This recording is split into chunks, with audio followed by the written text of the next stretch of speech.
experience with a nightly visitor that happened to me over 18 years ago that I'm still trying to figure out if it was real or not.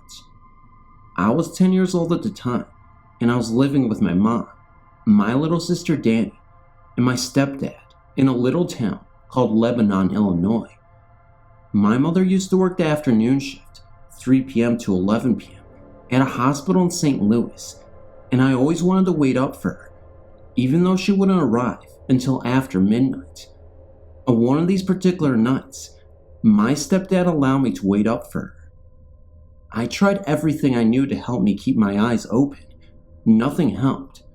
The next thing I knew, my stepdad was lifting me off the couch and carrying me to my bedroom. On the way down the hallway, I pleaded with him to let me stay up for her, but he said that I had school in the morning and I needed my rest. He laid me down on the bed and covered me up. He then went over to my sister and put the cover back on her, and he left the room, closing the door behind him. I was mad at first, but I quickly settled in and drifted off to sleep. I've always been a light sleeper. Any amount of noise, and I would come completely out of my sleep. My eyes flew open when I thought I heard the front door slam. See, at this time, we lived in a small, 2-bedroom apartment, and any amount of noise was easily heard. The walls were so thin, if you put your ear to the wall in certain areas of the apartment, you could hear the entire conversation of the people who lived downstairs. Well, like I said, I heard the front door close, and I thought it was my mom. I started to get out of my bed when I looked up at the door to my bedroom, and there was someone standing in the corner. It took me completely off guard. I started to wonder why someone was in my room, just standing in the corner. Then I really started to look at it. The room was completely dark, and this thing was darker than the darkness, a shadow within the shadows. It was very tall. It started to just sway back and forth. The weirdest thing about it was that it had those strange reflective eyes, much like a cat. You know how when you shine a light in a cat's eyes, and they start to shine? That is exactly how they looked. I was starting to get really scared. I laid back down in my bed and just stared at it. I watched it walk from the corner, then over to my sister's bed. It had bent over and picked something up off of her bed and walked over to the foot of my bed and stood there for a little while. Then it walked back to the corner of the room by the door. I was completely terrified. I was too scared to leave the room because it was standing by the door. I didn't want it to touch me. So I yelled out for my mom and my stepdad. It seemed like I was screaming at the top of my lungs, but no one came. Then it occurred to me that my sister didn't budge when I was yelling for her mother. It was like she was in a very deep sleep. I felt too paralyzed with fear to even reach over there to shake her. When I started calling her name, the shadow walked over to Danny's bed and stood right beside her. It looked as if it was kissing her cheek. I then screamed for Danny to wake up. She started to stir a little, and then she finally came out of her sleep. I whispered, "Danny, do you see someone standing by your bed?" She looked puzzled. She got up on her elbows and looked around the room. "What are you talking about? I don't see anything. Stop all that screaming and go back to bed." "You don't see anything? There's something in this room, and it just kissed you on the cheek." "Shut up." She threw the covers over her head and refused to hear what I had to say. I pleaded with her to listen to me. I pleaded with her to go get Mom, but she didn't want to hear it. I then decided to talk about it. I asked it all sorts of questions, but it never answered me. Since it wouldn't communicate, I told it to leave my room. It just stood there, swaying back and forth, with those glowing eyes looking right at me. I gave up on Danny because she thought I was crazy. So I just laid there in my bed and stared at it until I dozed off. As soon as I woke up the next morning, you wouldn't believe what I saw. Everything in my room had disappeared, even Danny. When I say everything, it looked like we were robbed and someone kidnapped my baby sister. I bolted out of my bedroom and ran down the hall to my mom's bedroom. I tried the doorknob, but it was locked. I banged on her door and screamed, "Someone broke in our house last night. They took Danielle. They took all of her furniture. Mama, please." She finally came to the door and calmed me down. She said, "Erica, no one can get in here without knocking down the front door. Look at the front door, baby. It's bolted shut from the inside." I was like, forget that. I took her hand and led her to my bedroom, and I couldn't believe it. Everything was back like it was, and Danny was sitting up in her bed, looking very frightened. At that moment, I thought I was losing my mind. I know what I saw. Danielle proceeded to tell her mom about how I was scaring her and talking about how there was a man in our room. My mother scolded me for making up stories, but I insisted that it was true. The events of that night have bothered me to this day. My mother and sister still talk about that night sometimes. They always ask me about what happened that night. I've never changed my story. Something was in that room. I'm sure of it. And this is 100% real. I know it was real. I felt it was real. So don't tell me it wasn't.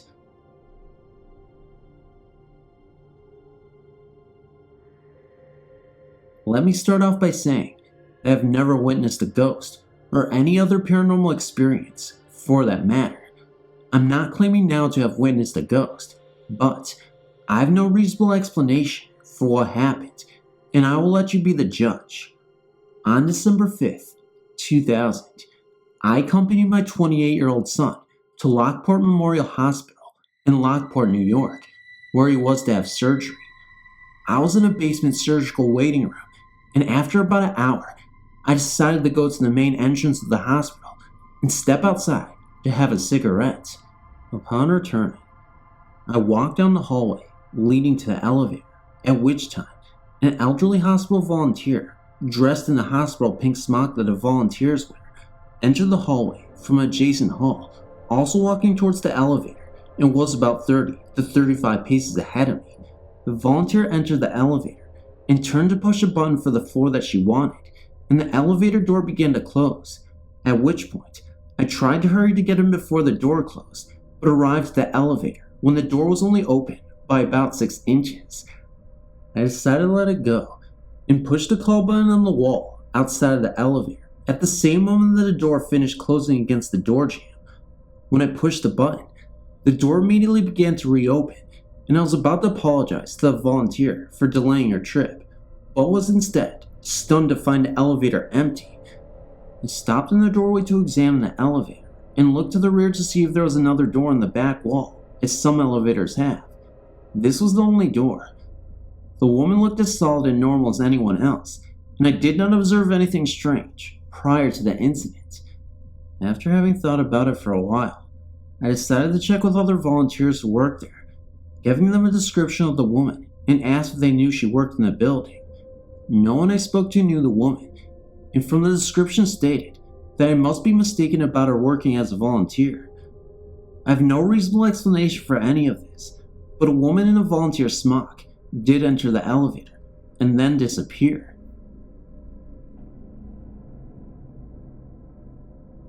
When I was in high school, we had a visiting presenter. She read auras. I've never seen an aura to this day.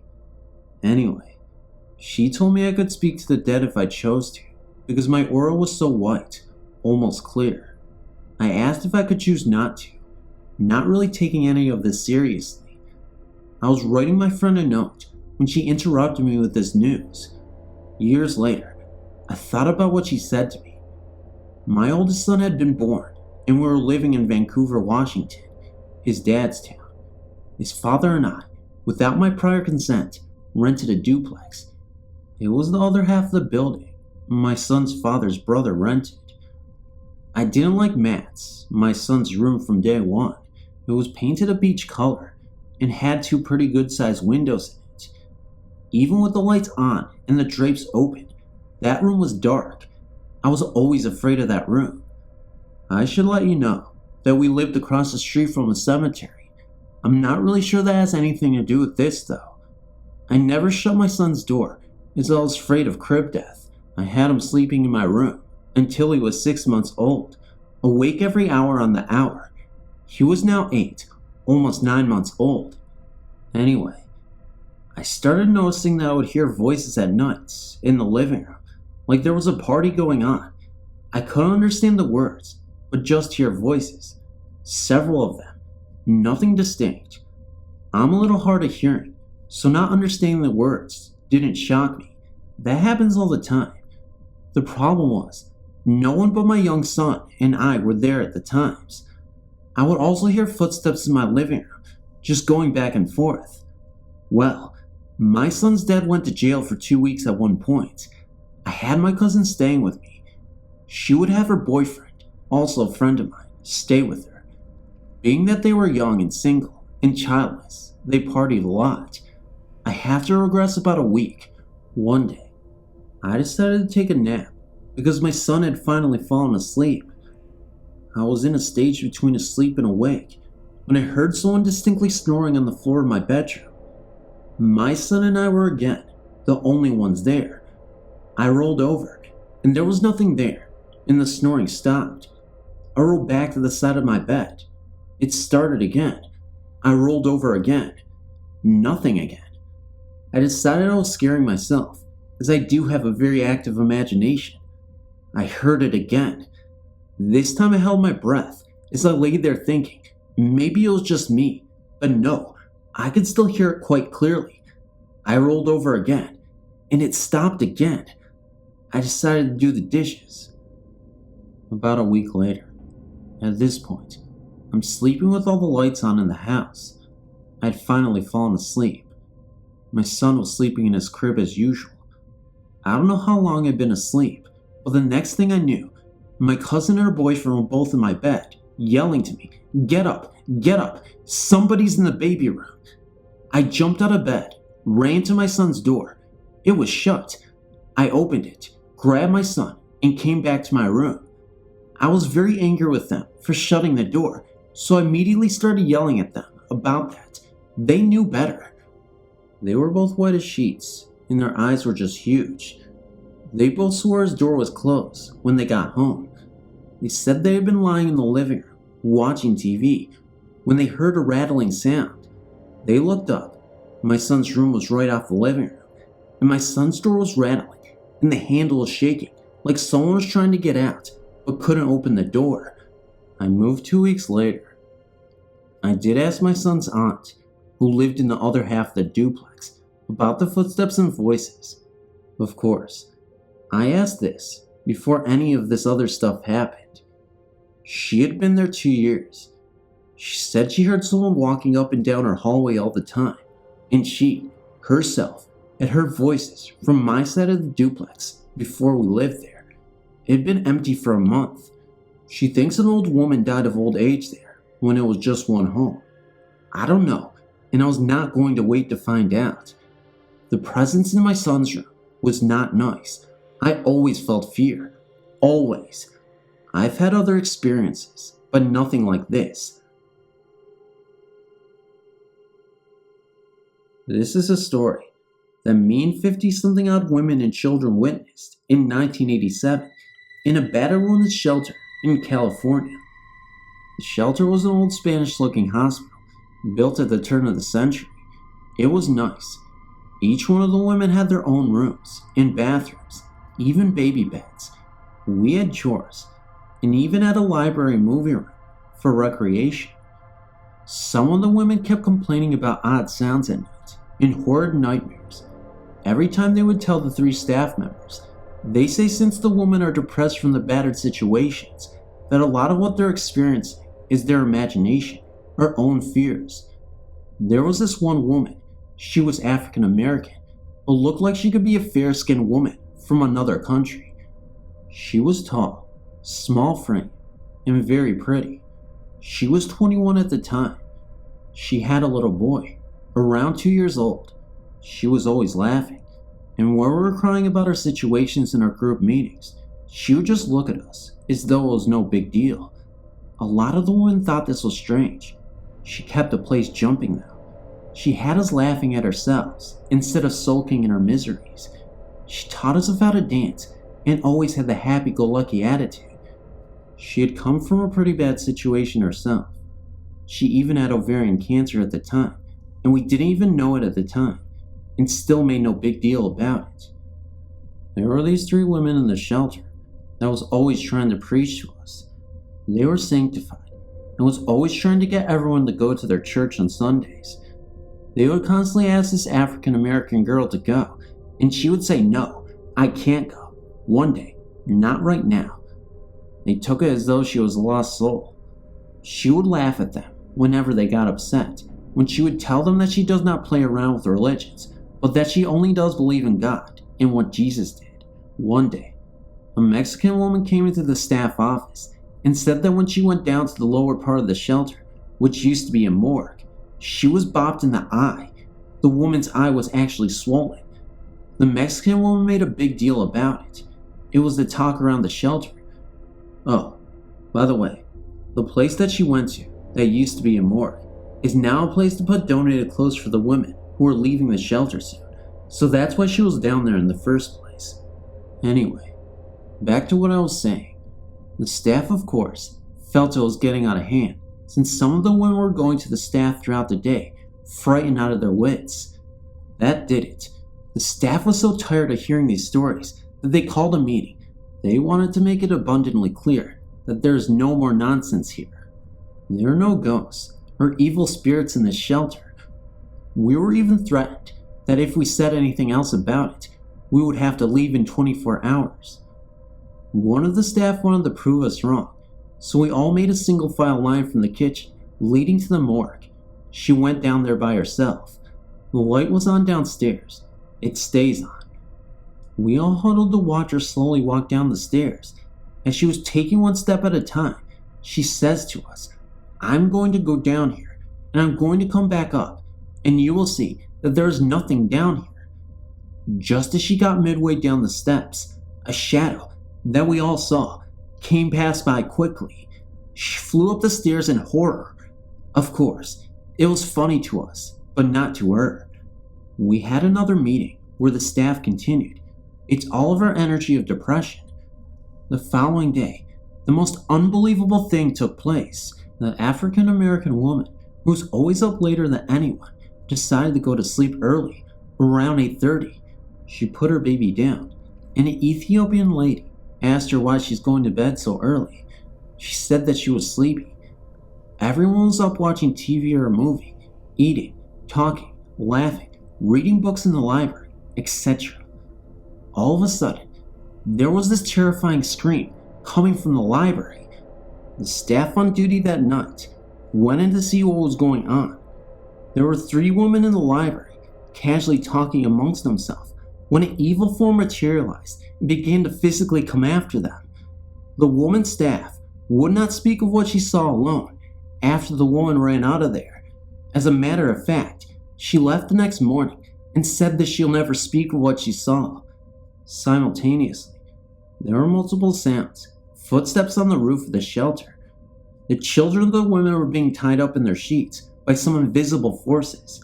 Some of the women were being punched and thrown across the rooms.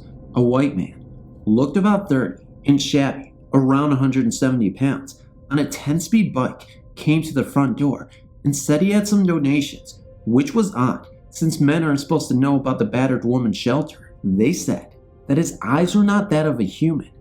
The staff assured him that they are not a shelter and they don't take donations. The man would not leave, but stood there. The whole scene was so frightening that the police was called. When they arrived, literally could not open the door. They tried to burst through the windows, kick down the doors, but still nothing. One of the staff went and checked all the women's rooms to try and gather them in the midst of the hall, in front of the office. The African American woman was sleeping peacefully. She was the only one not affected. The staff member thought this was strange when we later asked, but said that she was glad that someone was not being harmed.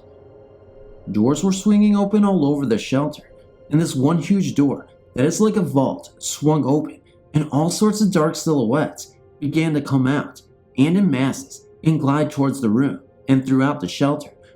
The women and children and staff were trying to get near the staff's office at the same time, Well, the police were still not able to get in the shelter because of some force that would not allow them in. All the police could hear was screaming and crying from the outside. All of a sudden, the African-American girl comes down the hall, all white, like a spirit. She has on her usual type clothes, long skirt with a long sleeve bodysuit, but her hair was down to her behind. Her hair is usually a little past her shoulder. As she walks, all the spirits are now screaming and literally leaving the shelter. They were making thumping sounds against the walls as they tried to exit through walls and windows to get to the outside of the shelter. She calmly walked past us into each room in the shelter. Every time she came to a room, she would motion her head around the corner, and the dark spirits would scream and run towards the windows and out to the street. She went to every room except the one that she was sleeping in. All the evil activity stopped. One of the staff, who had been at the door all along, finally was able to open the door for the police to come in. By this time, she walked back down the hall to her room. In the morning, would you believe that she did not know what we were talking about? One of the children, a little boy, was crying when he saw her and said that she was in his room when all the monsters came out. She told the little boy that she wasn't in his room. He insisted. The little boy's mother was present and told her that she had stopped some evil activity. The little boy's mother and staff had told her what happened the night before.